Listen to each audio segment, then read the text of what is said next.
de ceia ao Senhor, memorial que o Senhor nos deu para que lembrássemos de que um dia Ele voltaria.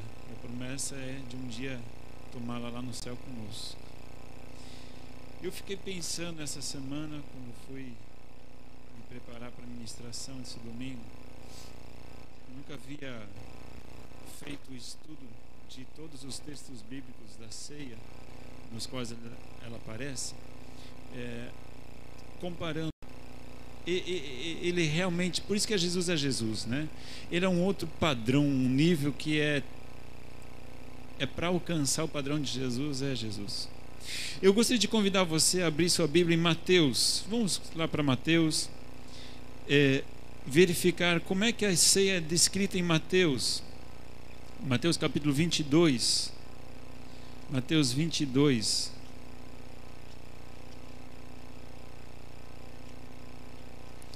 Mateus capítulo 22, ele começa numa perspectiva que existe ali uma questão de discussão, né? Se vocês forem verificar o capítulo 22, na verdade, o versículo 41, só para a gente verificar o contexto, né? Reunidos os fariseus, interrogou Jesus. Então, se você for verificar o capítulo 22 e 23 de Mateus, existe muita discussão de Mateus com os fariseus.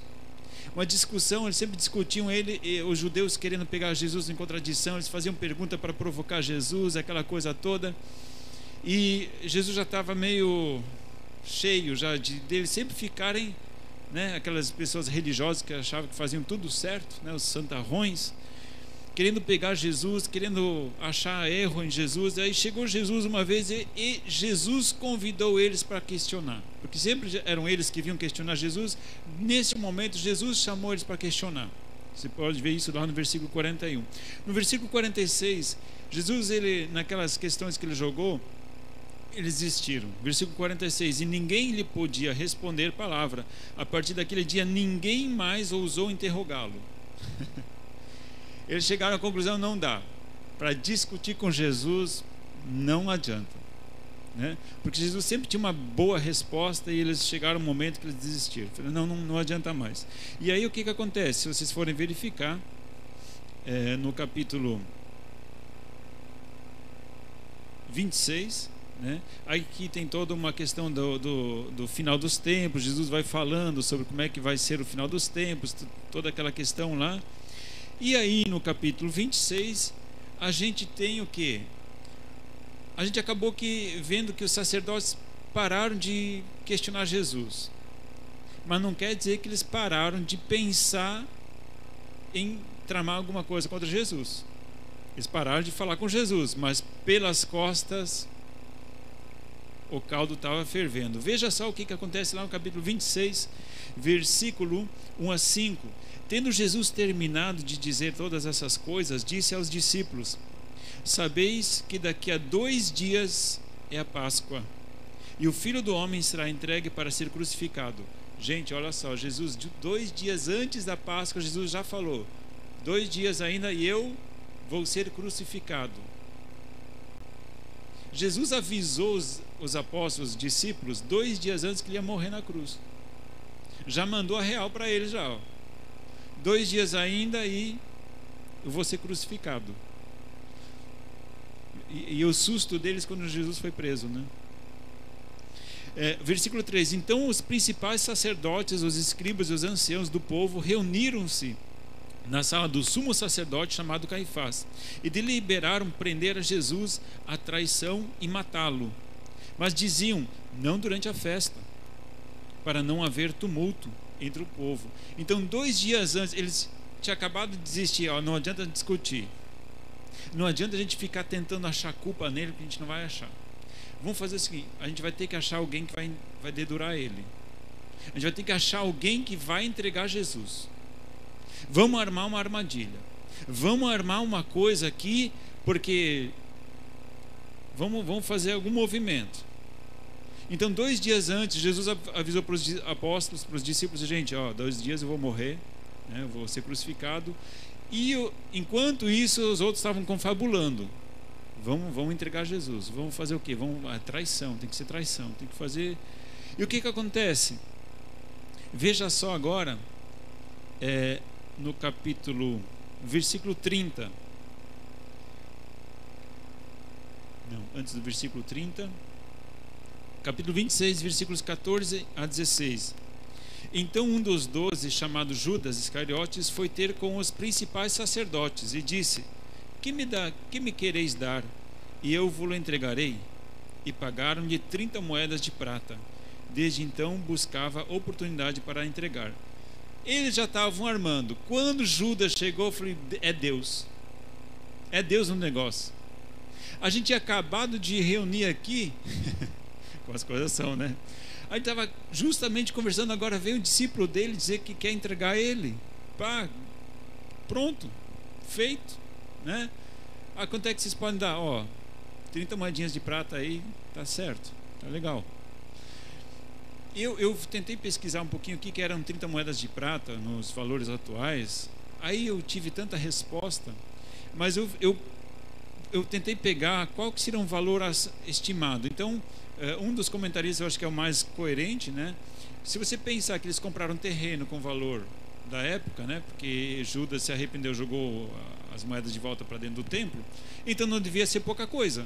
Então pensa aí um terreninho básico, assim, né? O valor de um terreno, tá? Então é o que a Bíblia nos orienta nesse sentido, né? Então 30 moedas de prata não era pouca coisa, mas também não era nenhuma riqueza que se pode dizer: uau, agora preciso trabalhar para o resto da vida, né? Então não era nenhuma loteria da vida, mas eram 30 moedas de prata. E Judas falou: fechou, negócio fechado, onde é que eu assino? Mais ou menos nesse sentido.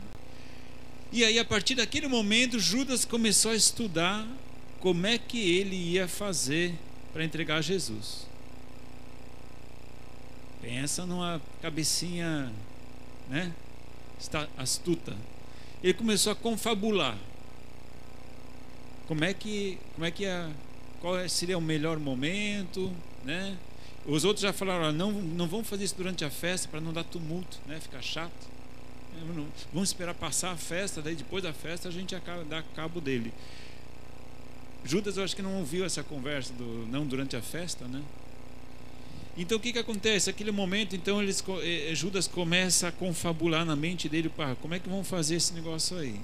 Agora vai lá para o versículo 18, capítulo 26, versículo 18. Respondeu-lhes ele: ide à cidade ter com um certo homem e dizei: o mestre diz, o meu tempo está próximo, em tua casa celebrarei a Páscoa com os meus discípulos. Os discípulos fizeram como Jesus lhes ordenara, prepararam a Páscoa. Chegada a tarde, assentou-se à mesa com os 12. Enquanto comiam, disse-lhes: em verdade vos digo que um de vós me trairá. E eles, entristecendo-se muito, começaram um por um perguntar-lhe: por acaso sou eu, Senhor? Respondeu-lhes: o que mete comigo a mão no prato, esse me trairá. Em verdade, o Filho do Homem vai como acerca dele está escrito, mas ai daquele por quem o Filho do Homem é traído, melhor lhe fora se não tivesse nascido.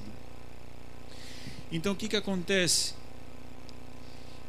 Aqui é o relato da ceia, e a gente pode verificar nesse texto, e por algum momento eu estive pensando, e eu posso reconhecer que em alguns momentos eu li esse texto, eu me enganava com algumas coisas que nele a gente pode perceber. E uma das coisas que a gente pode observar aqui, Mateus não dá muito detalhe.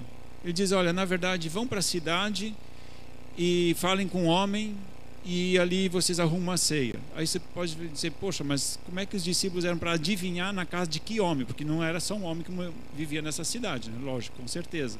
Jerusalém estava tomada de mais pessoas. Mas Jesus, nesse relato de Mateus, ele não dá muito detalhe. Ele só diz assim: ide à cidade e ter com certo homem, e dizei: o mestre diz, o meu tempo está próximo, em tua casa celebrarei a Páscoa.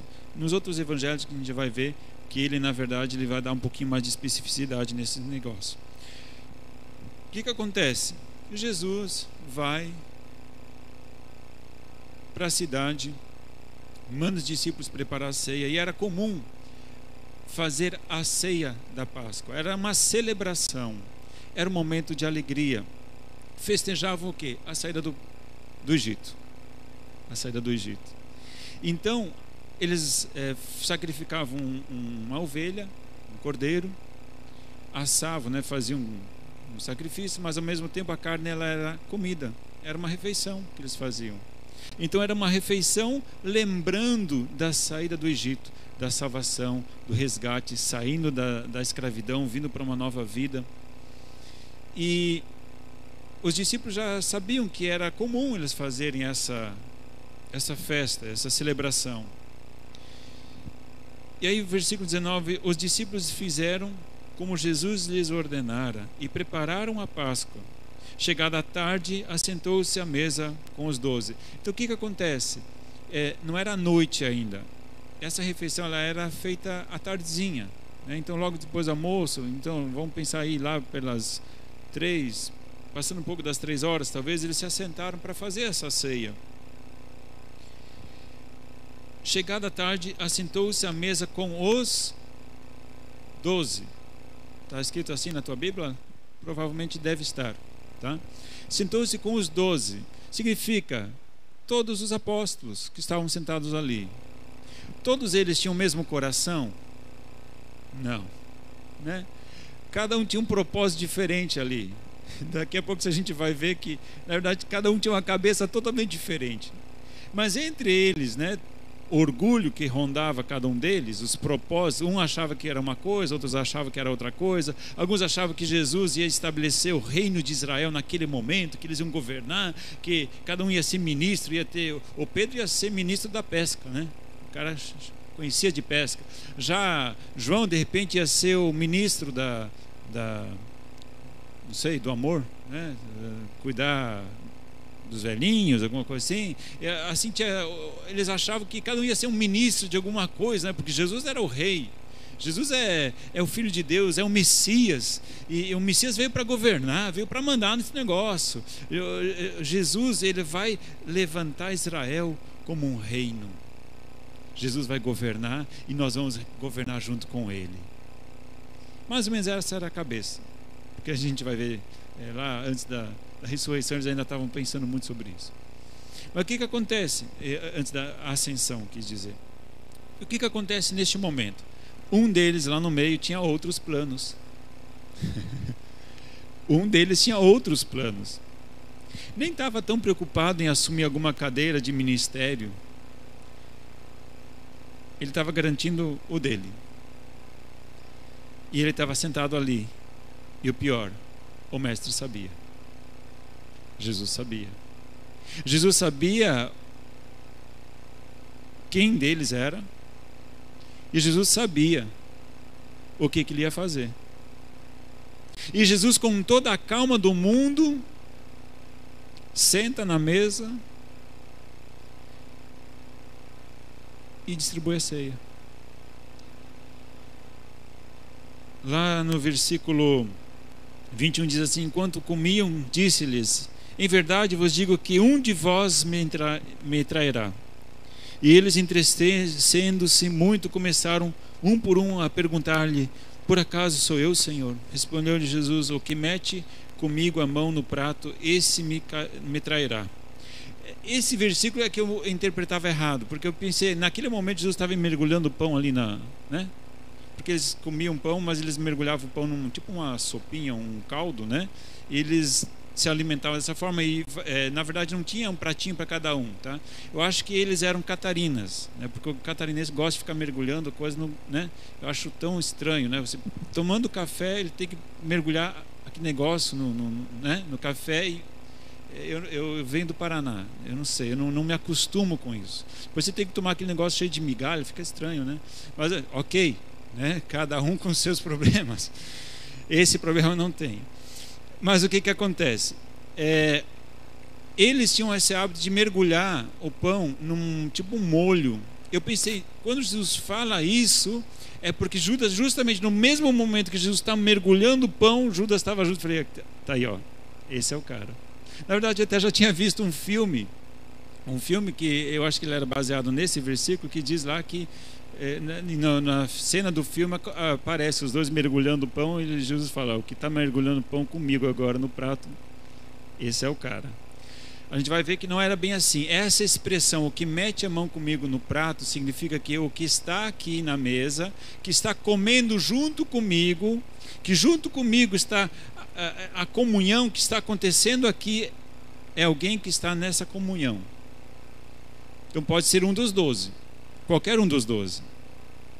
Então essa era a grande questão. Por isso que cada um ficou perguntando, porque se Judas estava mergulhando junto com Jesus o pão no prato, por que eles ficaram perguntando, será que sou eu? Claro, era Judas, lógico que era Judas, né?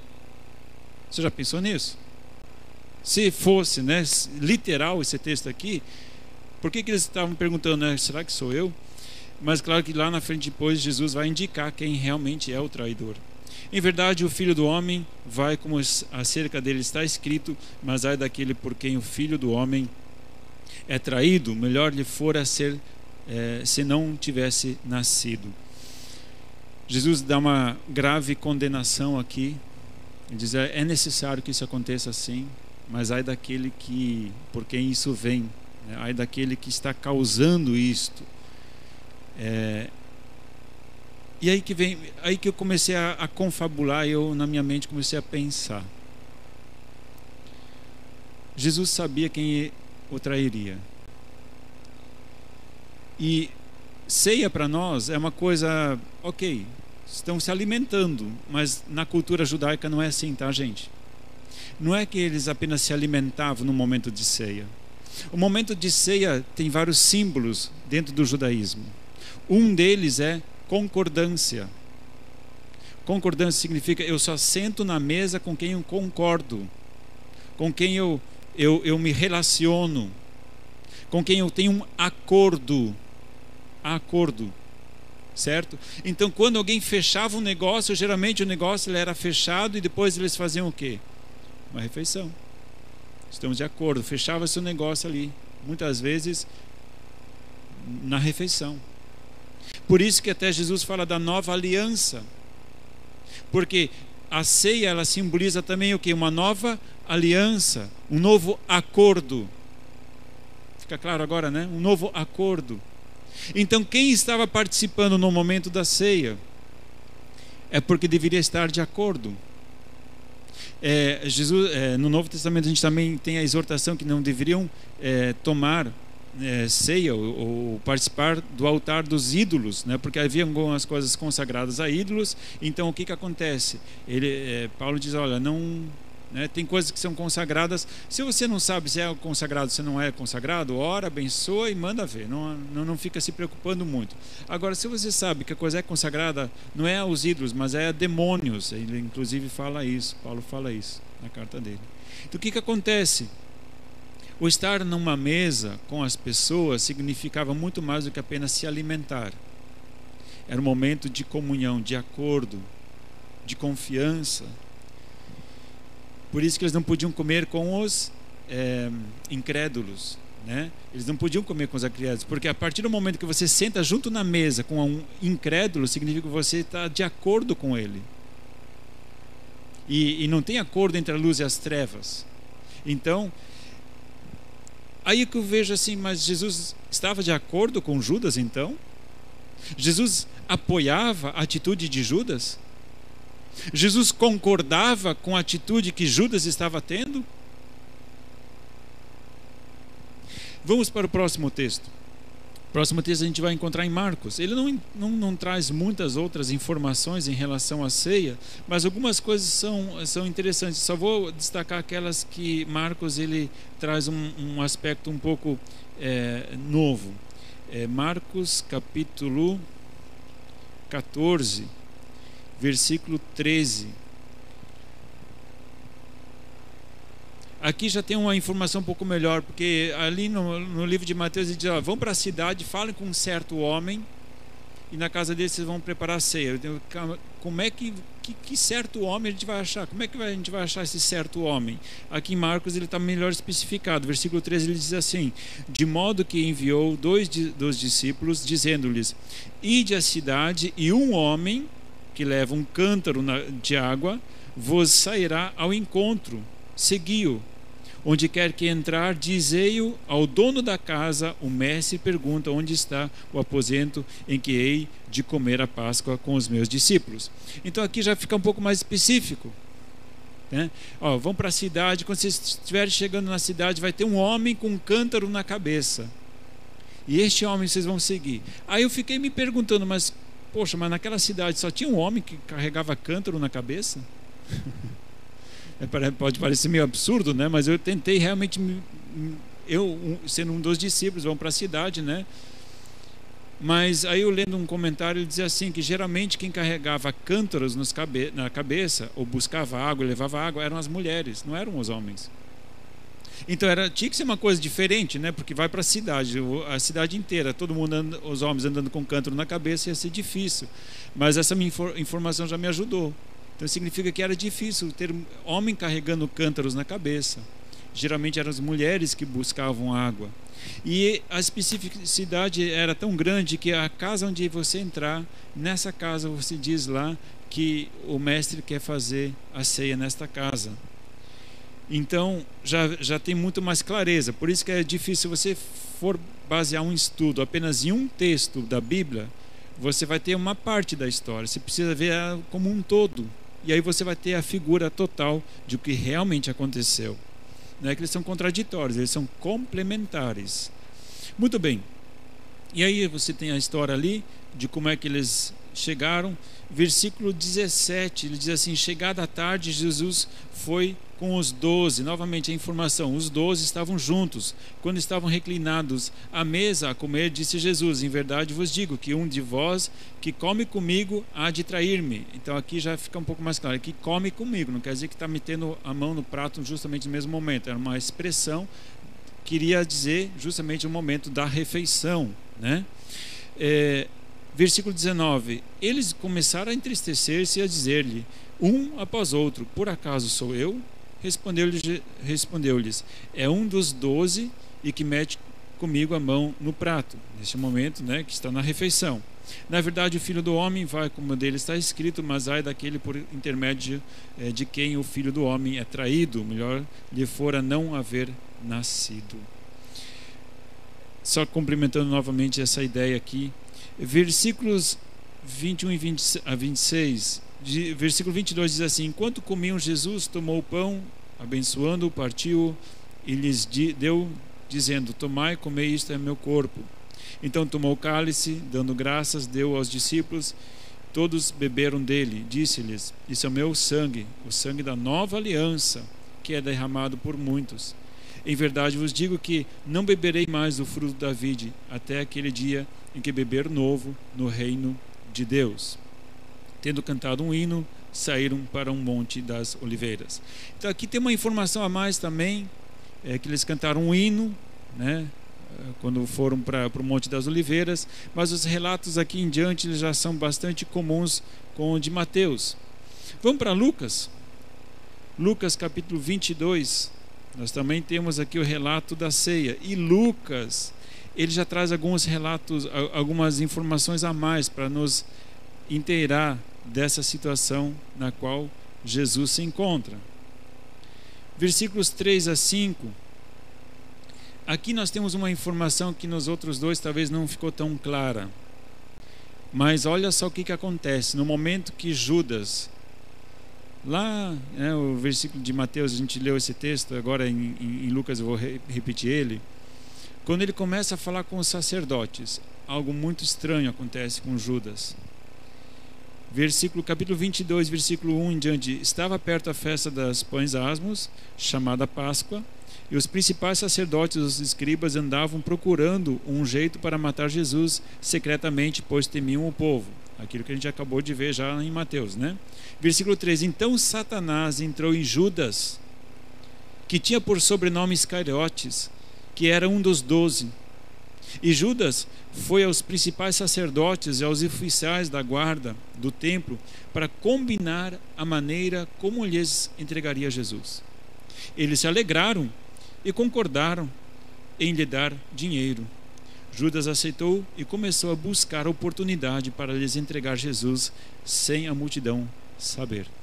Então o que acontece? Aqui a gente tem algumas informações a mais e literalmente quando ele aceita o suborno, algo estranho acontece com Judas. O próprio, o chifrudo, né? O fala fina, né? Como diz no meu amigo Zandonai, né? Se aposta da mente e do coração de Judas. Que coisa horrível. Que coisa horrível. O cenário da ceia agora parece que ele fica mais denso e mais carregado ainda. Porque se eu pensar só na presença do Judas ali no meio dos 12, ainda é, né, tá fácil. Agora, pensando em Judas, né, incorporado ali, né, ou pelo menos disfarçado ali no figura, estava o próprio junto naquele momento, né? Pensa uma coisa esquisita. Aí vamos para o relato da ceia, mesmo capítulo 22, versículo 14. Ele diz assim: chegada a hora, pôs-se Jesus à mesa e com ele os apóstolos. E a gente viu nos outros textos que eram os 12 que estavam junto com ele. E disse-lhes: desejei muito comer convosco esta Páscoa antes do meu sofrimento, pois vos digo que não mais a comerei até que ela se cumpra no reino de Deus. Então Jesus tomou o cálice, deu graças e disse: tomai e reparti-o entre vós, pois vos digo que não mais o beberei do fruto da vide até que venha o reino de Deus. E tomou o pão, deu graças, partiu e deu-lhes, dizendo: isto é o meu corpo que por vós é dado, fazei isto em memória de mim. Semelhantemente tomou o cálice depois da ceia, dizendo: este é o cálice da nova aliança, no meu sangue derramado por vós. Mas a mão do que me traz está comigo à mesa. Na verdade, o Filho do Homem vai segundo o que está determinado, mas ai daquele por intermédio de quem o trai. Então começaram a perguntar entre si qual deles seria o que havia de fazer isto. Olha só, amados, este relato da traição de Jesus está falando: o que me trai está aqui no meu meio, está no momento da ceia. Esse relato agora em Lucas ele vem depois. Nos outros ele vinha no meio da ceia, vinha esse relato. E Lucas joga ele para depois. Depois da ceia, depois de ele ter consagrado o cálice, depois de eles tomado o pão, tomado o cálice, Jesus diz: ei, a gente está em comum acordo aqui, mas tem um aqui que não está em acordo não, tá? Tem um que está comendo e bebendo para a sua própria condenação. Eu nunca tinha pensado de que... Eu sempre pensei que Judas tinha saído antes, né? Antes do momento da ceia, ou durante a ceia, ou sei lá, né? Mas Lucas, ele coloca Judas no relato da saída, ou pelo menos a exortação de Jesus após a cerimônia ter acontecido já do pão e do cálice. Paulo, quando vai falar sobre a ceia, em 1 Coríntios capítulo 11, ele vai falar que tem pessoas que comem a ceia para a sua própria condenação, porque não estão discernindo o corpo do Senhor. Tem alguns que comem conscientemente, arrependidos, quebrantados, humildes, sinceros diante do Senhor, arrependidos pelo pecado e pedem: Senhor, tem compaixão de mim. Agora, Paulo ele indica também que havia um outro grupo de pessoas, mesmo dentro da igreja de Corinto, que também faziam a ceia, que estavam juntos, que estavam no mesmo encontro, que estavam no mesmo agrupamento, estavam no mesmo, né, teoricamente em concordância, mas que o coração não estava ali onde eles estavam. Estavam confabulando. Eu fiquei pensando nessa figura de ceia. Imagina você sentado numa mesa, tomando a ceia. Enquanto isso, você está ali, né? Porque você vai convidar alguém para vir na sua casa, quem você conhece. Pelo menos eu espero que seja assim. Pessoas próximas suas, amigos. E quando você convida para comer junto contigo, você vai apresentar algo legal, você vai apresentar, né? Pelo menos a gente tenta, né? E o que acontece? Imagina aquela pessoa que você convida, tudo mais. Enquanto você está servindo ela, ela está pensando: como é que eu vou me dar bem com esse cara aqui? Pô, podia ganhar uma grana nas costas desse cara aqui, hein? Pá, eu vou fazer um negócio, eu vou fechar um negócio com ele aqui para sair ganhando, lucrando em cima dele. Você pode imaginar uma situação dessas? Você consegue imaginar um negócio desses? Agora, pior do que isso, imagina se você soubesse que ele estava fazendo isso. Eu acredito até que essas coisas aconteçam, tá? Sem que a gente o saiba, né? Quando as pessoas falam mal pelas nossas costas, mas você não sabe, não, né? Tipo, tudo bem. O pior é quando isso acontece, você sabe que tem gente te derrubando, ou querendo te derrubar com planos, com projetos, e o cara mete a mão no prato junto contigo, com a maior cara de pau lavada. E Jesus não fez nada. Por isso que eu digo, Jesus é um outro nível, porque eu ia virar a mesa. ou eu ia fazer assim, né? Combinando com os discípulos: ó, vamos preparar a ceia lá. Prepara a ceia, mas prepara para 12, tá? Mas Jesus, a gente é em 12, a gente não é em 13, não é em 13? Não, prepara para 12. Aí eu ia falar assim, ó, Pedro, né, você senta aqui, Tiago, você senta aqui, André, senta aqui, João, você é do meu lado aqui, você é parça, né, aqui ó, do meu ladinho e tal. Aí chegou no final da fila, o Judas, desculpa, cara, não tem mais lugar na mesa, desculpa, foi mal, hein? Fica para a próxima, tá? Quantos de nós talvez não ia dar um jeitinho, né? Para não ter que encarar essa situação. Jesus sabia que entre eles tinha alguém que estava vendendo ele. Ele sabia que era Judas. E me pasma muito mais o relato de João. Agora eu gostaria de te convidar a abrir o relato de João. E aí eu vejo que Jesus, ele é feito de uma composição muito diferente da nossa. E eu fico constrangido com Jesus. João capítulo 13, versículos 1 a 4. João é o cara que sentava reclinado do lado de Jesus, né? Se tem algum dos relatos aqui que seria próximo do que realmente aconteceu, é o de João, tá?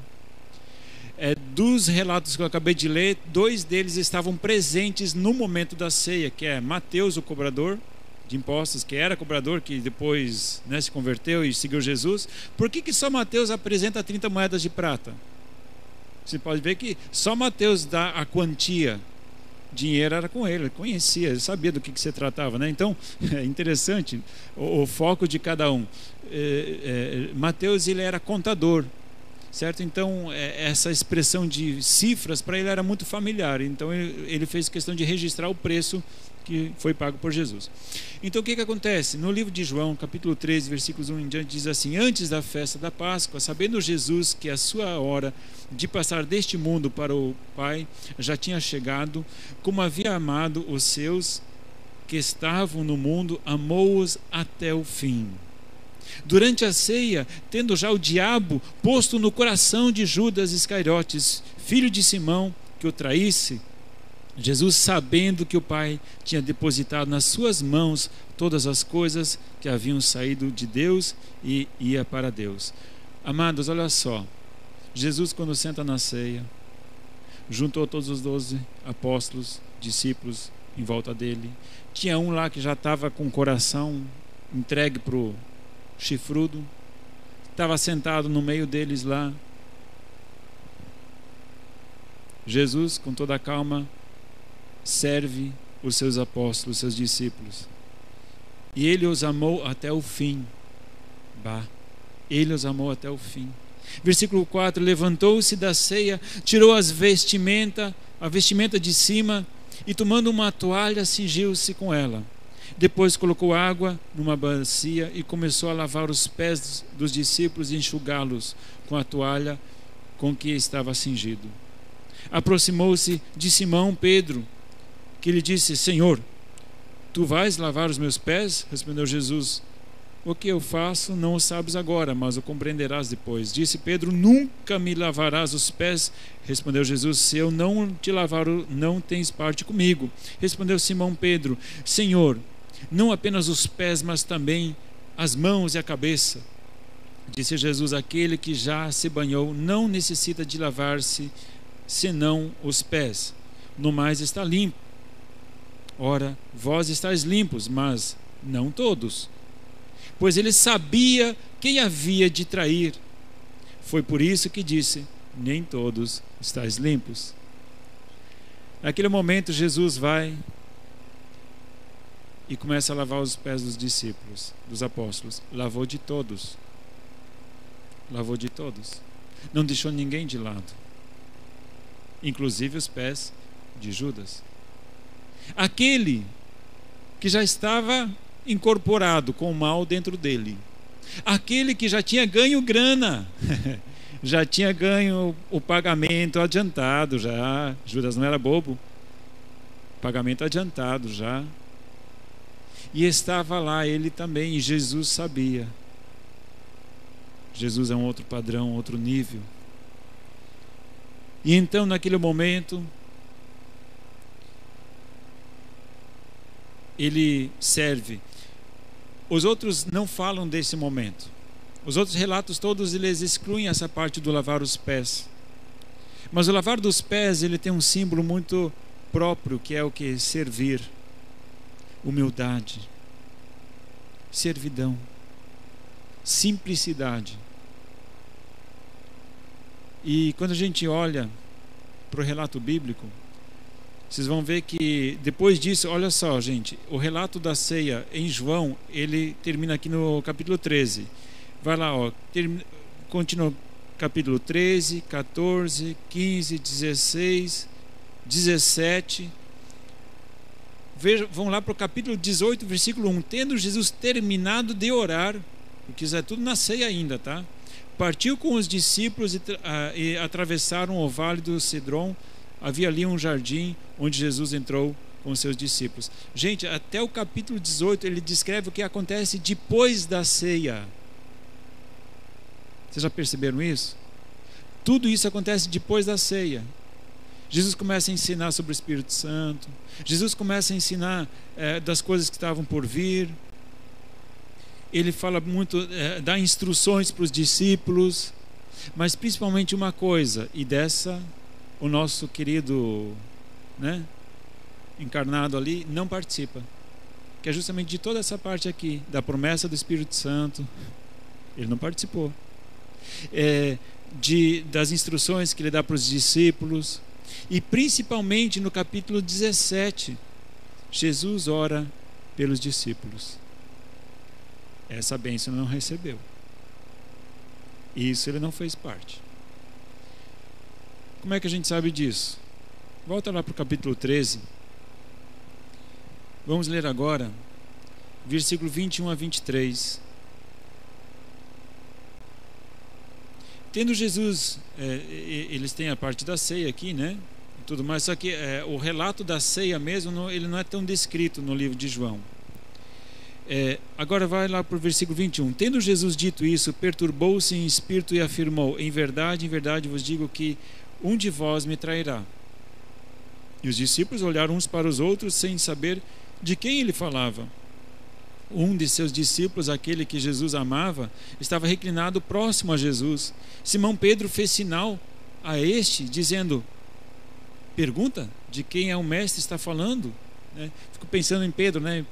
Pedro dá uma cutucada assim: João, vai lá, pergunta para o mestre quem é. Pensa alguém curioso, né? Os sanguíneos geralmente são mais curiosos, né?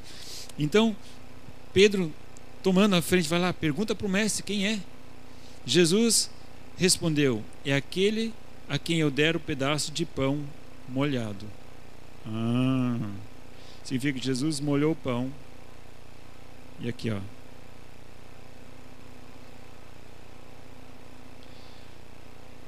Então, molhando o pedaço de pão, deu a Judas Iscariotes, filho de Simão. Assim que Judas tomou o pão, entrou nele Satanás. Disse-lhe Jesus: o que estás prestes a fazer, faz-o depressa. Agora o relato fecha. Jesus diz: olha aqui, ó, é contigo, Judas. Pode, agora que a coisa aconteceu, agora que a gente faz aquilo que você tem que fazer. O relato de Satanás entrar, né, na pessoa de Judas, ele vem algumas vezes, né? Alguns dizem antes, outros dizem agora no momento da ceia, mas em algum momento, né, a coisa aconteceu. Até aqui Jesus ele fez tudo normal, sem expressar diferença de nenhum deles. Não fez acepção, não fez diferença, trouxe do mesmo jeito. Tanto é que ninguém sabia quem que era aquele que ia ser traído. Nem os outros não sabiam que era Judas. Todos começaram a se perguntar: mas mestre, será que sou eu? Mestre, você, né? Todos estavam no mesmo barco.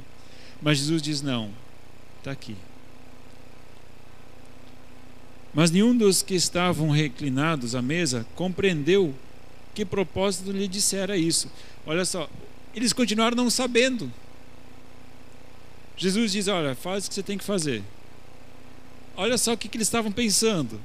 Como era Judas que guardava a bolsa, pensaram alguns que Jesus lhe tivesse dito: compra o que nos é necessário para a festa, ou que desse alguma coisa aos pobres. Assim que Judas tomou o pedaço de pão, saiu, e era noite. Vocês lembram que eles se encontraram à tarde, certo? A ceia foi. Jesus lavou os pés, comeram juntos. No final da ceia, aqui o pão. E era noite.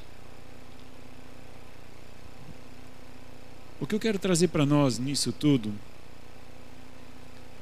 dessa experiência de Jesus, é a nossa pequenez.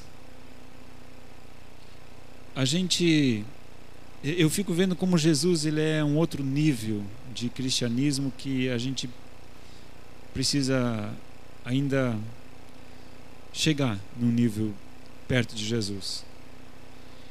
Ele tratou todos igual, mas ele sabia que dentro do coração de cada um ali tinha uma coisa diferente. Se vocês forem verificar a discussão que dá, até no livro de Lucas, eu pulei essa parte para não ficar muito extensa, né? Mas no relato do livro de Lucas, depois de eles fazerem a ceia, sabe o que acontece? Os discípulos começam a brigar, querer saber quem que era o maior, quem que ia assumir que ministério. Vocês lembram que eu falei dos ministérios? Só estou fazendo uma figura, né? Lógico que ele não era ministérios que eles estavam dividindo, mas era mais ou menos isso. Eles disseram: mas eu sou o cara. Pedrão então disse: não, eu sou o cara. Pô, eu andei em cima da água, nenhum de vocês teve coragem de sair do barco, só eu que saí sozinho. Vocês amarelaram. Aí o João já deve falar: mas se afundou depois também, né? Mas eu saí do barco. Deu uma discussão lá para ver quem que era o maior entre eles, que foi feia a situação, até que Jesus diz: ei, gente, para com isso, vocês são bobos, não tem esse negócio de maior menor, vocês têm que ser servos, lava o pé. Acho que foi nessa hora que Jesus lavou o pé deles, para eles abaixar a bola, né? Estava feia a situação entre eles. E o que acontece? Judas, no final da ceia, não participa mais. Só depois que a coisa estava encaminhada, ele toma o pão e sai. É naquele momento que é manifesto realmente quem estava com um coração diferente. Mas o que acontece? Por isso que Paulo fala em 1 Coríntios: como é que eu vou discernir? Eu achava interessante, antigamente, as igrejas, quem determinava quem podia tomar a ceia e quem não podia era o líder, né? Que oficiava a ceia. Ele dizia: você pode. Não, você não pode. Era interessante, o negócio era, né, aqui na frente, que é coisa. Às vezes a pessoa até se colocava na fila para receber, quando chegava aqui, aqui, ó, você senta, né? Imagina que situação. Jesus não fez isso. Então todos podem. Então, Jesus concordou com todo mundo. Jesus estava concordando com Judas, já que Jesus também comeu com ele, não falou nada. Eu vejo assim, amados, tem coisas que estão dentro do coração que o olho humano não vai conseguir discernir. Eu não vou conseguir julgar qual a intenção do nosso coração, cada um de nós. Jesus tinha essa capacidade, e Jesus que tinha essa capacidade, ele serviu igual. E Paulo fala em 1 Coríntios capítulo 11, versículo 26, pois todas as vezes que comerdes deste pão e beberdes deste cálice, anunciais a morte do Senhor até que ele venha. Portanto, qualquer que come ou bebe o cálice do Senhor indignamente significa não consciente da sua situação, será culpado do corpo e do sangue do Senhor. Examine-se o homem a si mesmo antes de comer deste pão e beber deste cálice, pois o que come e bebe indignamente, come e bebe para sua própria condenação, não discernindo o corpo do Senhor. Por causa disto há entre vós muitos fracos e doentes, e muitos que dormem. Mas se nós julgássemos a nós mesmos, não seríamos julgados. Mas quando somos julgados, somos disciplinados pelo Senhor, para não sermos condenados com o mundo. Amados, para concluir esse momento, gostaria de dizer o seguinte: a ceia é você e o Senhor Jesus. A ceia é você e Jesus. Como está a sua vida diante de Jesus? Nós vamos fazer parte da ceia agora. Eu gostaria de convidar a todos que estão presentes aqui. Mas todos não são obrigados, são convidados. Todos nós somos convidados. Mas é a sua consciência diante do Senhor. É a sua vida diante do Senhor. Até mesmo se você pecou, a graça do Senhor está sobre a sua vida. Mas em primeiro lugar você precisa reconhecer e confessar e deixar. Reconhecer, confessar e deixar. Então você é bem-vindo. Você discerne o corpo do Senhor. Se alguém come ou não come, ou se alguém come para condenação ou para absolvição, isso é cada um por si. Mas eu gostaria de te, nessa noite, motivar a colocar a sua vida diante do altar de Deus. Eu não sei como é que está a sua mente, seu coração, mas eu gostaria de te convidar a dizer: Senhor, talvez eu esteja tão longe, talvez eu seja ainda tão menino. Jesus não vai cobrar de ti uma atitude maior do que aquela que você é capaz de dar para Ele. Mas o que você é capaz, isso Ele vai cobrar. Gostaria de te convidar a fechar seus olhos.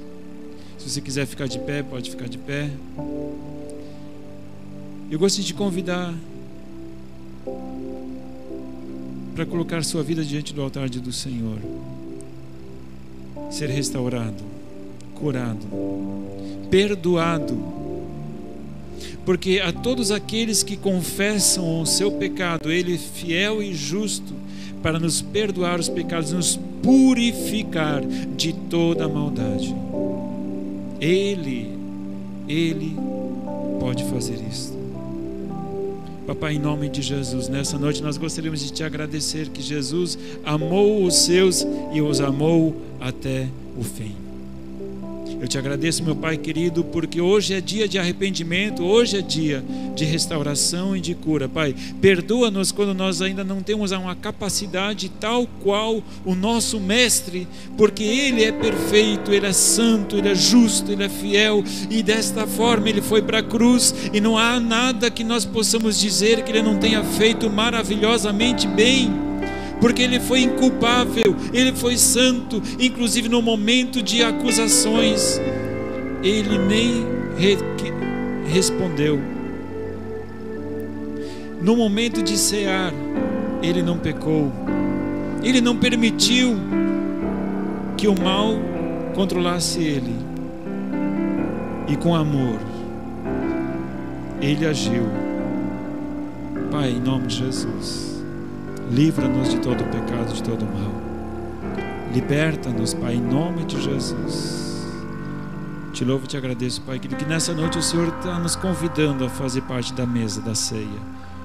E o Senhor está aqui. A ceia é quando nós nos reunimos, e onde 2 ou 3 estão reunidos em meu nome, ali eu estou no meio deles. Então o próprio Cristo se faz presente. Obrigado, Jesus. Obrigado, Jesus. Aleluia, Jesus. Amém.